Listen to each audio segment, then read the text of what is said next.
Dati nangangarap lang kami magkaroon ng sariling sasakyan, kaya lang di pa kaya eh. Kaya nagsimula muna kami sa isang e-bike na nagngangalang Wolf. Napamahal din sa amin ito ng todo. Pero ngayon, sa biyaya ng Diyos, nag-evolve na siya guys. Welcome home, Big Wolf, ang aming munting Suzuki minivan. Tara, silipin natin siya. Let's get into it.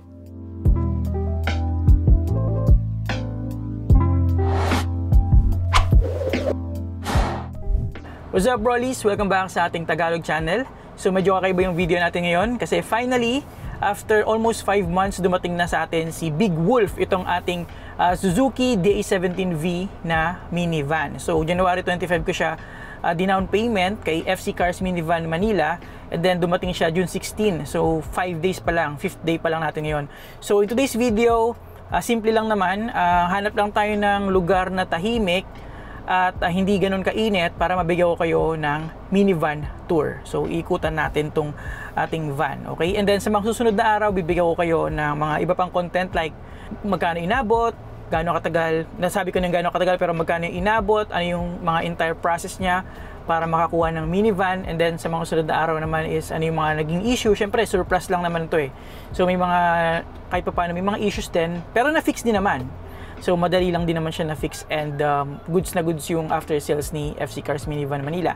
And then after that, probably bibigyan ko kayo ng mga accessories na ikinabit ko at plano kong ikabit dito. And at the same time, mga experiences ko na din habang tumatagal yung paggamit natin dito sa Suzuki DA17V minivan natin. So currently, gamit ko yung DJI Osmo Action 5 Pro para sa ating POV. So inahintay lang namin si Mami Lalaine kasi nga kasama namin siya. Kinuha lang yung remote control car ni Gio. Dito siya sa likod para mapaglaro siya dun sa lugar na pupuntahan natin sa pag-shoota natin. Okay, so see you later. Ayan, dito na si Mami. We can go na. Thank you, Mommy. You're welcome. Let's go. Clear na tayo dyan, Mami.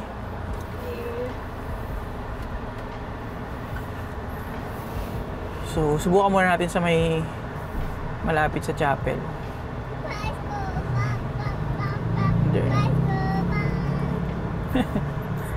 Saya ni Gio ah. Mahirap mag-overtake dito eh. Madami dumadaan eh. Kaya mo na yung motor. Mas madali sila mag-overtake eh.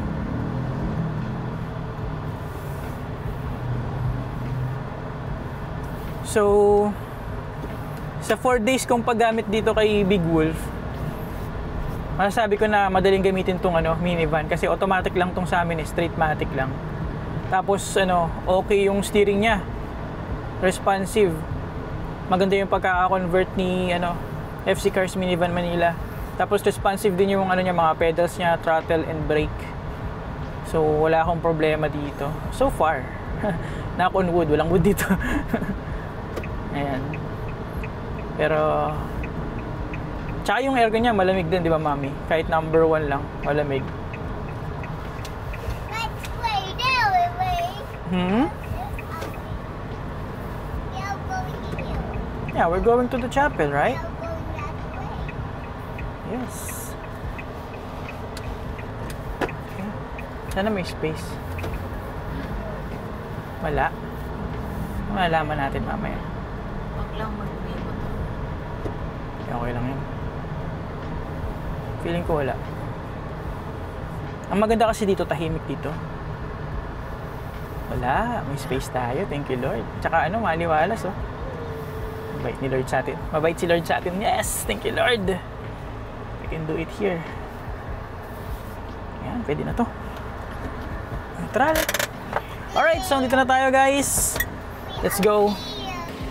Alright, guys, so ito na yung ating Suzuki DA17V na minivan. Ikutan lang muna natin ng mabilis bago natin isa-isahin yung mga features niya, okay? So ito yung harap niya. Then, yung gilid, ikutan lang natin habang wala pang dumadaang sasakyan. Ayan. So high roof itong unit namin. Ayan naman yung likod. And then here on this side. So tara, simulan natin sa harapan. Okay? So here, ang mga add-ons namin, unang-una sa lahat is yung steel bumper. Ayan. So solid yung quality nito, maganda yung quality niya. Okay yung welding. Pinili ko para kahit pa paano may protection kami. Tapos nagpalagay din ako ng amber light. Mamaya papakita ko sa inyo na naka-on yan. Amber light. Tapos may ano din, may mesh grill din pala dito, protection sa sa aluminum radiator. Kasi nagpa-upgrade din ako sa full aluminum na radiator. Okay, tapos ito add-on din to. Fog lamp. Yan. So on ko muna yung fog lamp, pakita ko sa inyo, okay? So ganyan siya pag naka-on, 5 na amber light. Tapos 2 fog lamp. Yung fog lamp niya also functions as signal light. Yan. Tapos stock pa lang yung aking headlight. Di ko pa pinapalitan yung mga LEDs. So stock rims pa ako. Steel rims, 12 inches. Stock din yung tires, papalitan ko yan. Hinintay ko lang yung yung gusto kong particular na mags. Okay, so move tayo sa bandang likod. So dito sa likod naman, ang add-ons ko dito is yung steel bumper. Ayan, naka-on yung makina namin Ewan ko kung naririnig nyo yung ingay ng makina, pero tahimik lang siya. Mamaya lapitan ulit natin.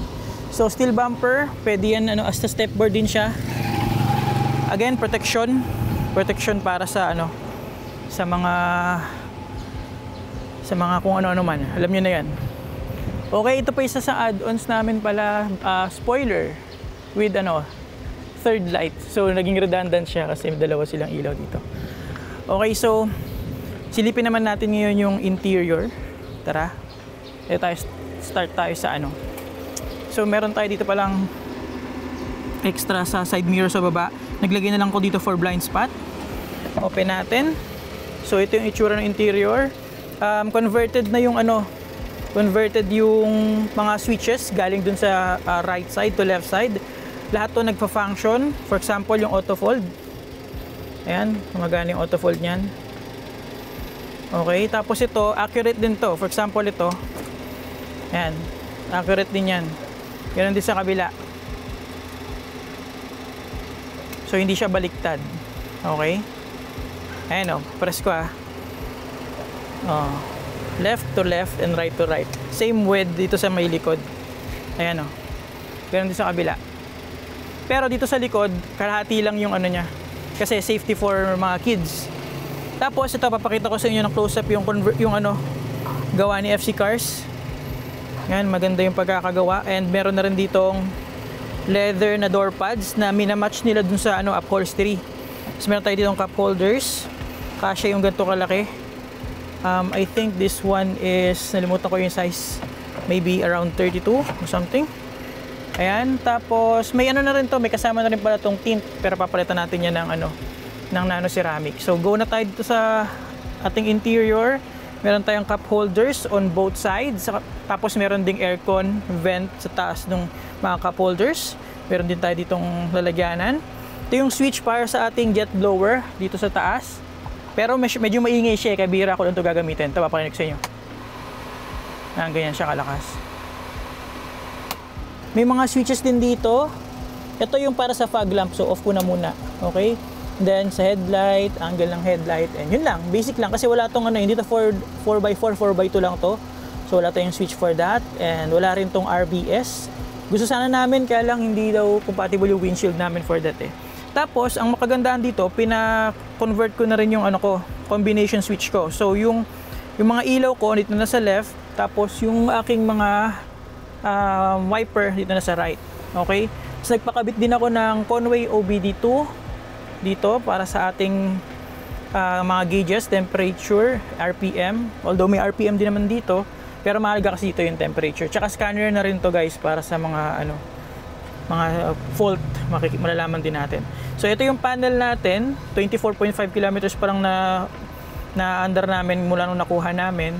Nakuha ko tong unit ko 85,000 kilometer yung odo niya, pero itong panel namin kasi napalitan na Pero pinakita naman sa akin ni Sir Ferdy from FC Cars yung original panel namin, which is 85 nga.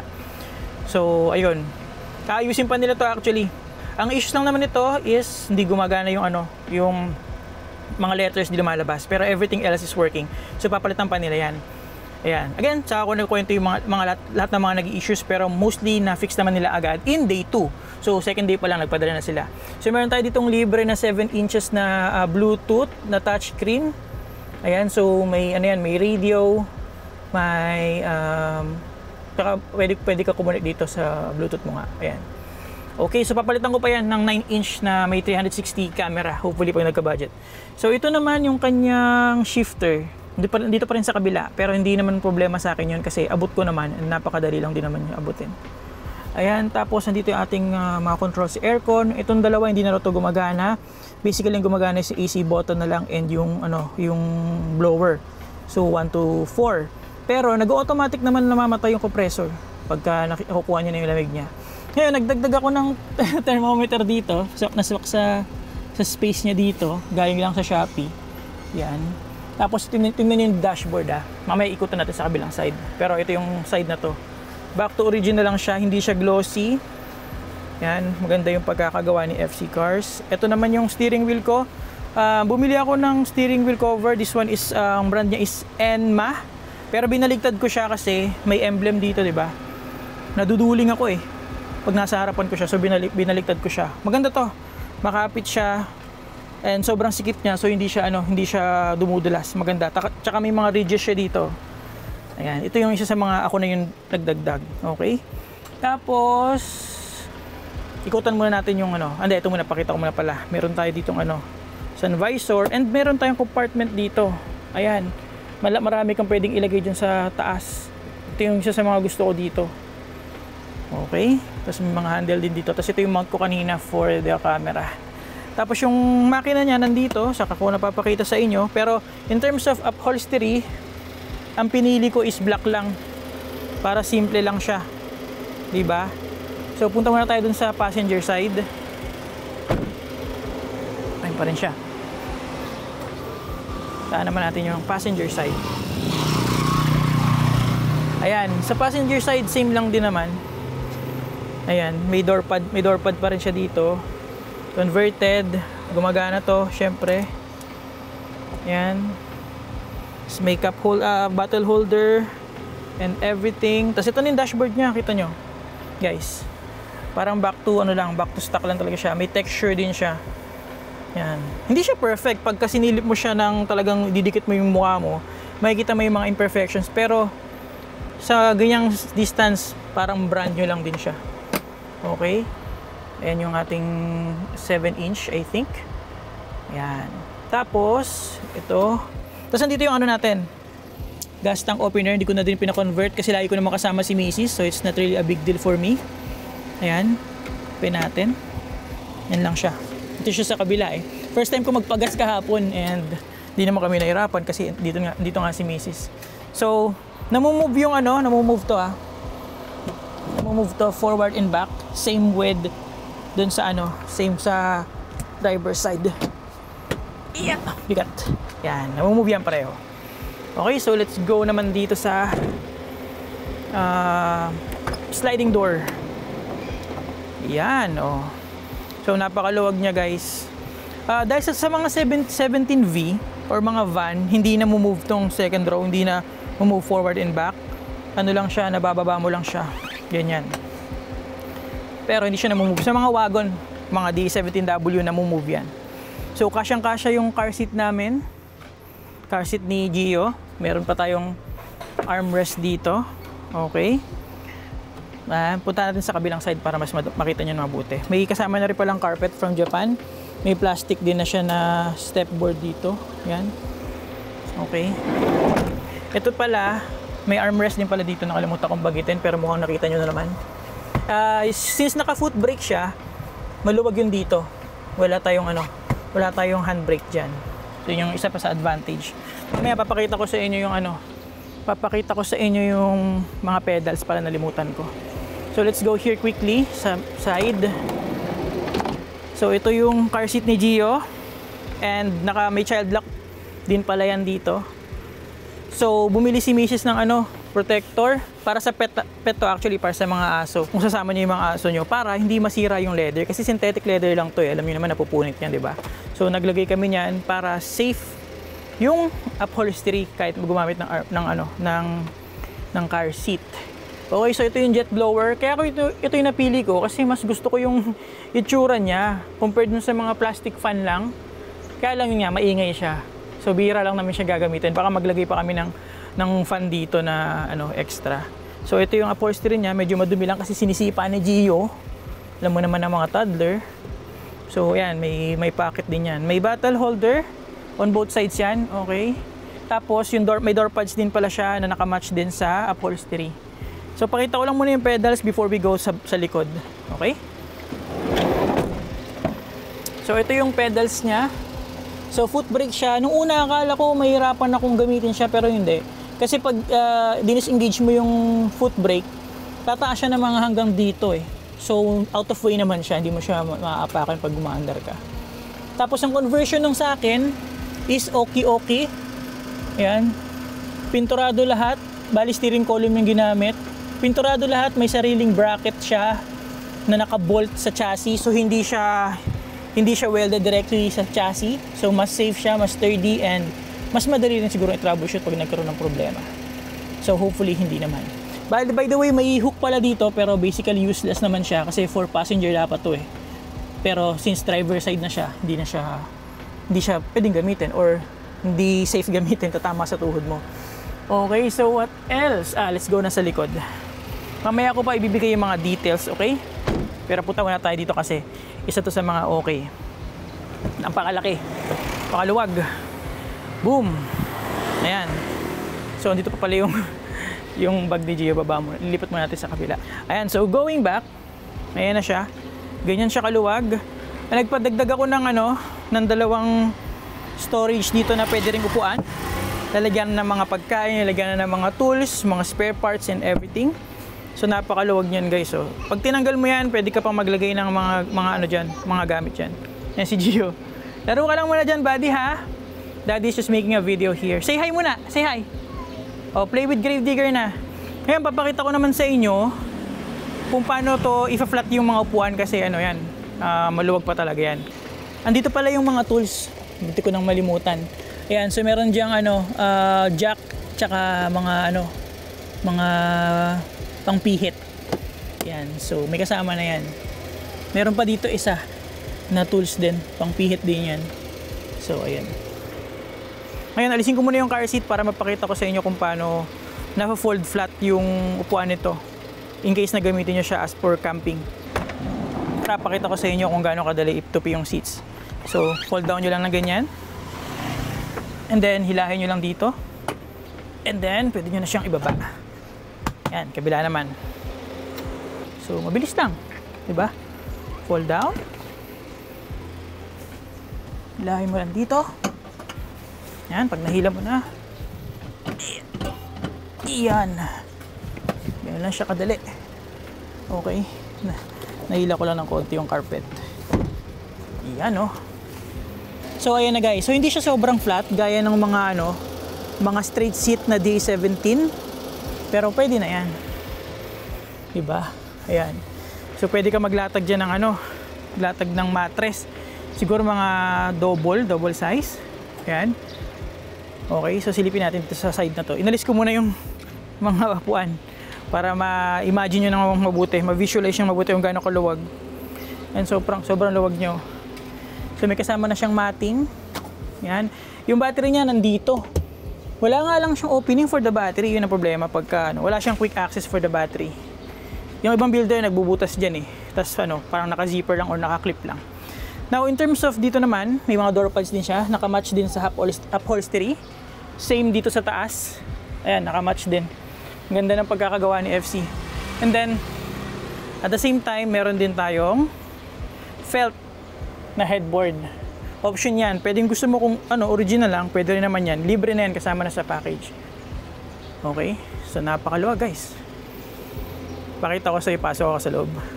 So, itong bakal na to, ayun, matibay yan. Pwede kang tumungtong dyan. Pwede kang tumambay.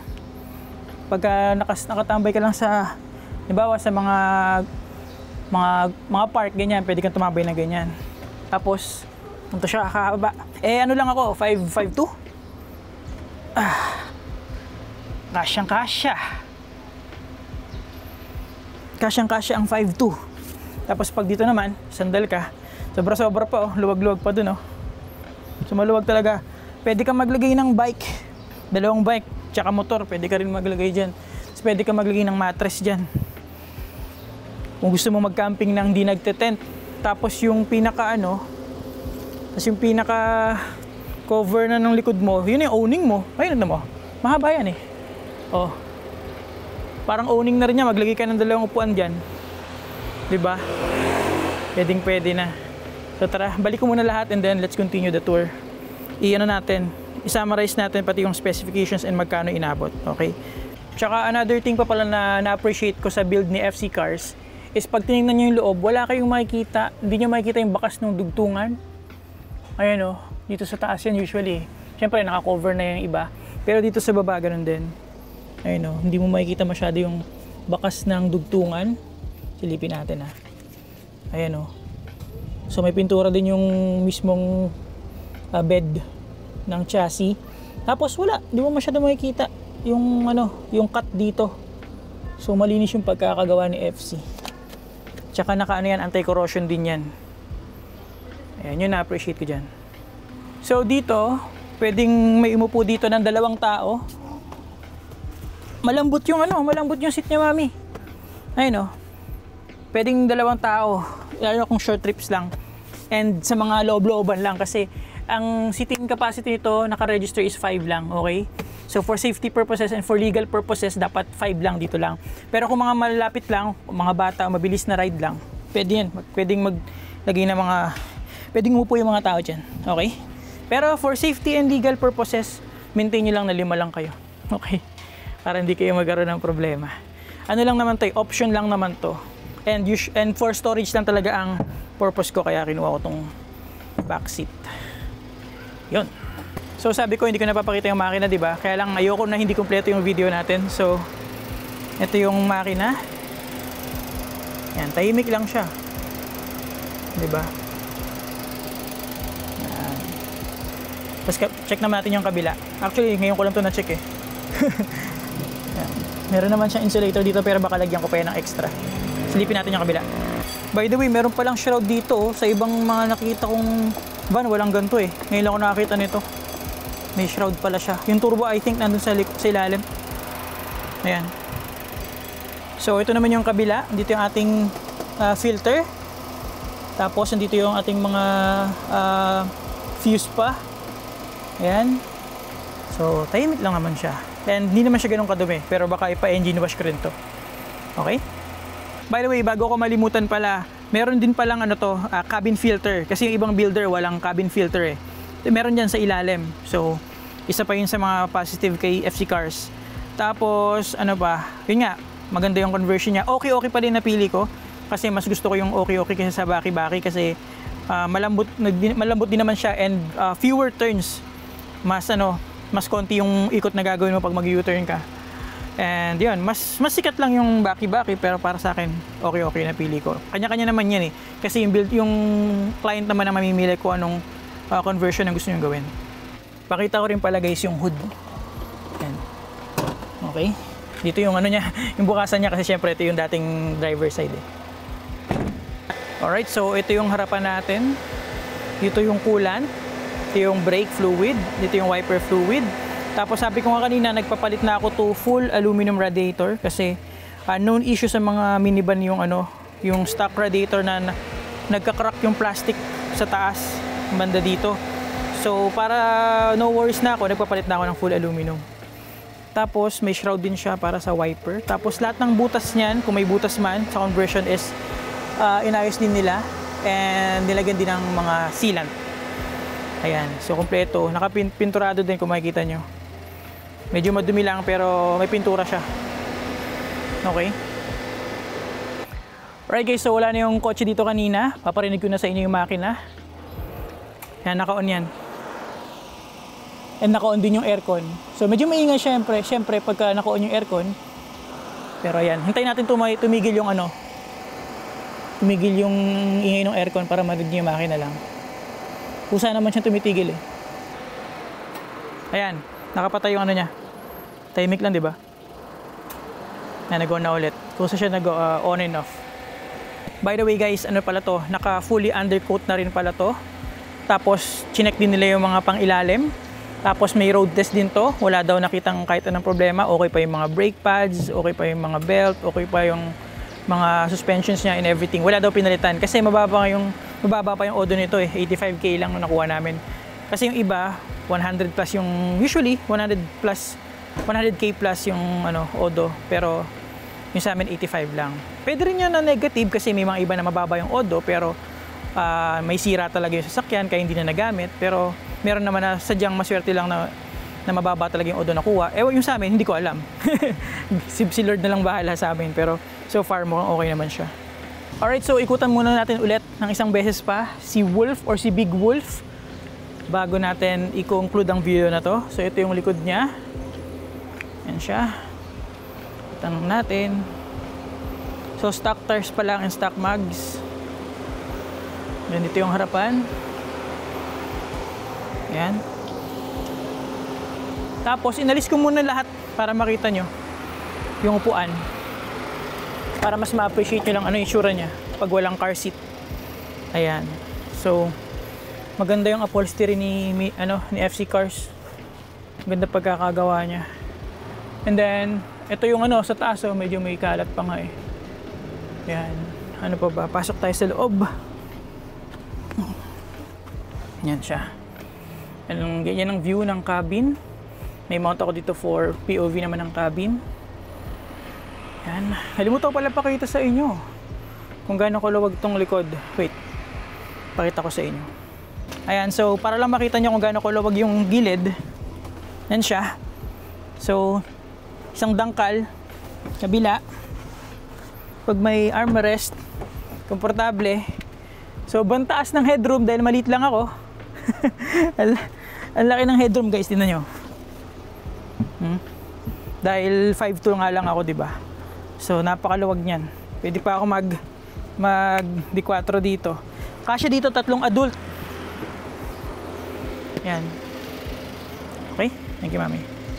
Alright, so pagdating naman sa presyo niya, base price lang muna sabihin ko sa inyo kasi yung mga add-ons and accessories sa susunod na video na lang natin pag-usapan para mabigay ko sa inyo in detail. Okay, so ang base price nito is 340,000. So this is a Suzuki DA17V 4x2 straight automatic. Okay, so para sa akin, ang tier niya is 1 tier below dun sa top of the line na DA17W. So basically, nasa kanya na lahat ng meron si DA17W maliban sa a few things like wala siyang automatic sliding door, wala siyang built-in fog lamps, wala siyang RBS, and basically that's about it. The rest, halos lahat naman meron na rin siya. So yun yung pinili ko kasi ang price difference nila is 90,000, di ba? Imagine mo. So wala nga lang siyang sliding door. Basically yun lang naman kasi yung fog lamp, pwede naman na ako na yung nagkabit or ako yung nagpakabit sa builder parang add-ons na lang siya, di ba? Tapos RBS, okay lang kahit wala yun kasi takot din naman akong gamitin yun. Kasi sudden stop siya agad pagka biglang may humarang sa harap mo, so parang di rin ako comfortable for that. So okay lang yun. So basically ang nawala lang talaga yung sliding door. And yung yung aircon niya pala, parang automatic din yata yung aircon niya na may thermostat and everything. Pero ayun, okay din naman ako sa aircon nito kasi kusa rin naman siya nag-a-adjust. Yun, so basically that's about it for this video guys. Sa susunod na video, bibigyan ko kayo ng info naman kung paano ko nabili to, kung saan ko binili. Kay FC Cars Minivan nga, pero papakita ko or i-share ko sa inyo yung process kung paano ko siya kinuha, gaano katagal, and paano yung process ni FC Cars pagdating sa mga orders na ganito. And bibigyan ko rin kayo ng mga info sa mga na-research ko for about 1 year kasi 1 year din ako nag-research about this So bibigyan ko kayo ng mga info kung ano bang para sa akin yung mga recommended builders and saan maganda kumuha. Okay? So subscribe kayo kasi moving forward baka puro minivan yung maging content natin dito sa ating channel. Okay? So that's about it guys. See you on the next one. Have a great day. Love you. Guys, kung may nakalimutan pala akong detalye about sa minivan namin, comment down below. Sasagutin ko sa susunod na video natin. Okay? Kasi hindi ko masasabi lahat ng mga dapat kong sabihin kasi walang script Okay? So kung may nalimutan man ako, put it down in the comments below. Sagutin ko sa susunod na video. Okay? So ayun na nga si Big Wolf, maraming salamat sa pagsama sa akin, sa pagsilip sa kanya. Huwag kalimutang mag-subscribe kasi marami pa akong gustong i-share sa inyo. Nagisimula pa lang tayo. See you next time.